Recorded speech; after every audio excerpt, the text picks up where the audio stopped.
എനിക്കൊരു കത്ത് എഴുതി തരുമോ? കത്തോ? ആർക്കാ? അച്ഛനയക്കാനാണോ? അല്ല, പിന്നെ പ്രിയൻ ചേട്ടന്. പ്രിയനോ? പ്രിയൻ ചേട്ടൻ ഹോസ്പിറ്റലിൽ നിന്ന് വീട്ടിൽ പോയി. ജയന്തി ചേച്ചിയെ പറഞ്ഞത്. ഞാൻ പ്രിയൻ ചേട്ടനെ കാണാൻ പോയാ ആ അമ്മ വീണ്ടും എന്നെ വഴക്ക് പറയും.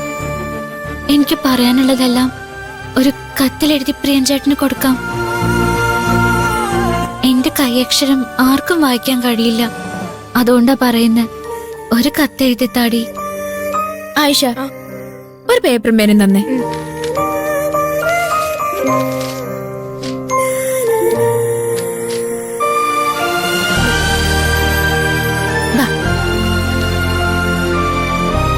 പറ, എന്താ എഴുതേണ്ടത്?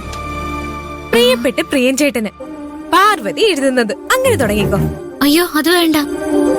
പ്രിയപ്പെട്ട പ്രിയൻ ചേട്ടനൊക്കെ എഴുതിയാ ഈ കത്ത് പ്രിയൻ ചേട്ടന്റെ അമ്മ കണ്ടാലോ തെറ്റിദ്ധരിക്കില്ലേ? അതുകൊണ്ട് പ്രിയപ്പെട്ടെന്നൊന്നും വേണ്ട. പ്രിയന് പാർവതി എഴുതുന്നതാണെന്ന് മതിയോ? എന്റെ പേര് എഴുതണ്ട. നിന്റെ പേര് എഴുതാതെ പിന്നെ? ഇത് ഞാൻ എഴുതിയ കത്താണെന്ന് ആ അമ്മയ്ക്ക് മനസ്സിലാവാൻ പാടില്ല. മനസ്സിലായ ഇവിടെ വന്നെന്നെ വഴക്ക് പറഞ്ഞാലോ? പക്ഷെ ഇത് എന്റെ എഴുത്താന്ന് പ്രിയൻ ചേട്ടന് മനസ്സിലാവാൻ വേണം. അങ്ങനെ വേണം എഴുതാൻ. നിന്റെ എഴുത്താണെന്ന് അമ്മയ്ക്ക് മനസ്സിലാവാൻ പാടില്ല, പക്ഷെ പ്രിയന് മനസ്സിലാവണം. അങ്ങനെയുള്ള സൂത്രവിദ്യകളൊന്നും എനിക്കറിയില്ല. നീ തന്നെ പറഞ്ഞതാ. നീ പറയുന്നത് പോലെ ഞാൻ എഴുതി തരാം. ശരി ശരി, ഞാൻ പറഞ്ഞുതരാം. നീ എഴുത്. പറ.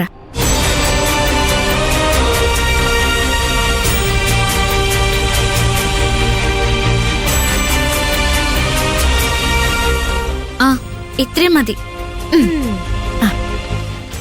ഇത് അയാള് നാളെ കമ്പനി വരുമ്പോ കൊടുക്കാനാണോ? നാളെ കമ്പനിയിൽ വരാനൊന്നും പ്രിയൻ ചേട്ടന് കഴിയില്ല. പിന്നെ ഇത് അയച്ചു കൊടുക്കാനാണോ? പ്രിയന്റെ അഡ്രസ് നിനക്കറിയോ?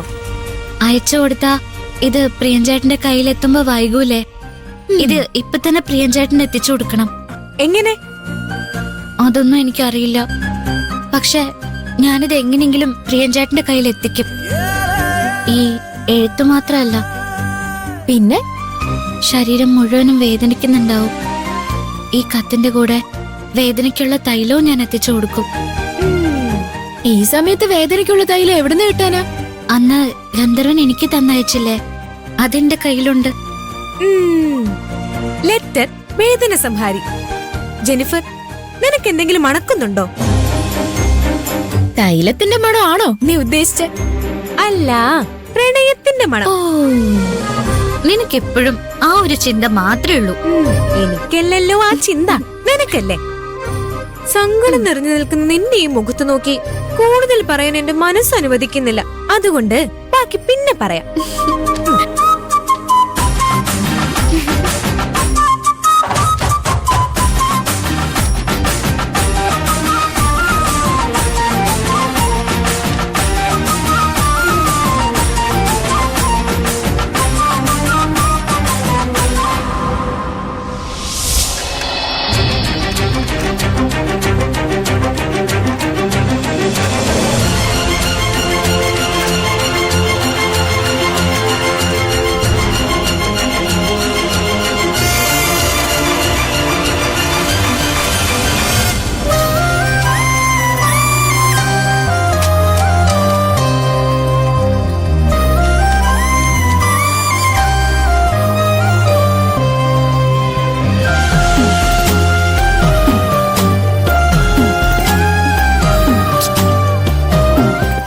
ഇതെങ്ങനെയാ പ്രിയൻ ചേട്ടന് കൊടുക്കുക? ഞാൻ ആ ഉമ്മറത്ത് കയറിയ പ്രിയൻ ചേട്ടന്റെ അമ്മ എന്നെ തല്ലി ഓടിക്കും. എന്താ ഇപ്പൊ ചെയ്യാം?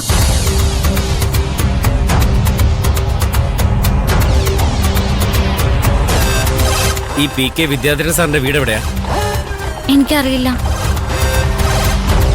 പി കെ വിദ്യാധരൻ നെല്ലിമൂട് വീട്? എനിക്കറിയില്ല ചേട്ടാ. എനിക്കിവിടെ ആരെയും പരിചയമില്ല. ഓ, ആ ചേട്ടാ, ചേട്ടനീ പാഴ്സലൊക്കെ കൊണ്ടുകൊടുക്കുന്ന ആളല്ലേ? അതെ.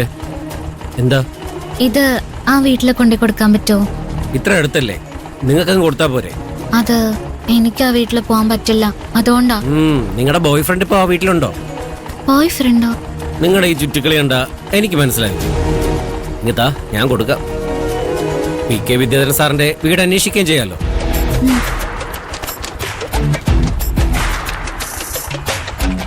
ഇതിൽ പേരും അഡ്രസ്സും ഒന്നും എഴുതിയിട്ടില്ലല്ലോ. ആ അവിടെ പ്രിയൻ എന്ന പേരുള്ള ഒരാളുണ്ട്, അയാൾക്ക് കൊടുത്താ മതി. അയാൾ അവിടെ ഇല്ലെങ്കിലോ?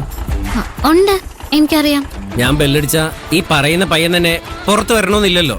ആരുടെയെങ്കിലും കയ്യിൽ കൊടുത്താ പോരെ.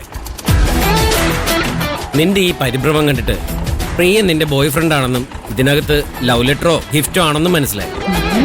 പ്രിയന്റെ അല്ലാതെ മറ്റാരുടെയെങ്കിലും കൈ കൊടുത്താ പ്രശ്നമാവുമെന്നറിയാനാണ് ഞാൻ ഈ ചോദിക്കുന്നത്.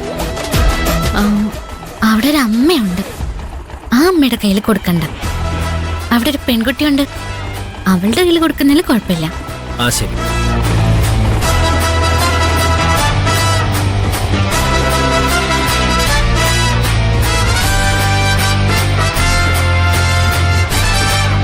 ആരുമില്ലേ ഇവിടെ?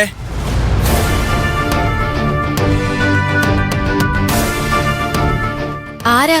ഭാഗ്യം അമ്മയല്ല, അനിയത്തിയാ വന്നത്. പ്രിയനൊരു കൊറിയറുണ്ട്. ചേട്ടന് കൊറിയറോ? ആരയച്ചതാ?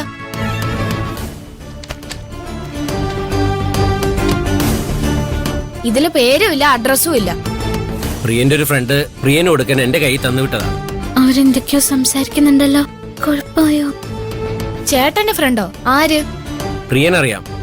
ഇത് കൊടുത്തയച്ചിട്ടുണ്ടെന്ന് പ്രിയനെ ഫോൺ ചെയ്ത് പറഞ്ഞിട്ടുണ്ടെന്നാ അയാൾ പറഞ്ഞത്. ഇതുകൊണ്ട് പ്രിയന് കൊടുക്ക.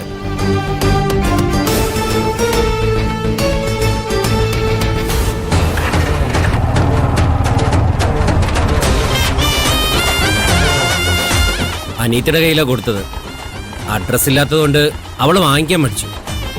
ഞാൻ എന്തൊക്കെയോ പറഞ്ഞ് അവളെ കൊണ്ട് വാങ്ങിപ്പിച്ചു. കാമുകിയുടെ വിഷമം എനിക്ക് മനസ്സിലാകില്ല. ഞാൻ കാമുകിയൊന്നും അല്ല. രാത്രി സമയത്ത് ഒരു വീടിന് മുന്നിലുള്ള റോഡിൽ കയ്യിൽ ഒരു ലെറ്ററുമായി നിൽക്കണ കണ്ടപ്പോഴേ എനിക്ക് മനസ്സിലായി നീ അയാളുടെ കാമുകിയല്ലെന്ന്. കാമുകിയല്ലെന്ന് നീ ആരോടാ പറയുന്നേ? എന്നോട്.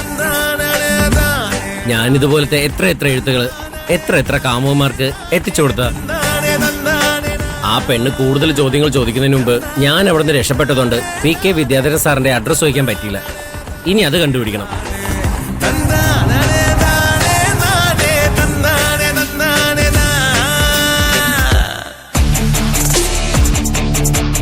ചേട്ടന്റെ അഡ്രസ്സും ഇല്ല, കൊടുത്തയച്ച ആളുടെ അഡ്രസ്സും ഇല്ല. രണ്ടുപേരെ പേര് പോലും എഴുതിയിട്ടില്ല. ചേട്ടന് തല്ലിയവര് കൊടുത്തയച്ച ഭീഷണിക്കത്തൂലാണോ? ആണെങ്കി അത് വായിച്ച ഉടൻ വയ്യാത്തതാണെന്ന് പോലും നോക്കാതെ ചേട്ടനെ അവരെ ഓടിച്ചിട്ട് തരും. ഇതിലെന്താന്ന് തുറന്നു നോക്കാം. ചേട്ടന് കൊടുക്കാൻ പറ്റുന്നതാണെങ്കിൽ കൊടുക്കാം. ഭീഷണിക്കത്ത് വല്ല ആണെങ്കിൽ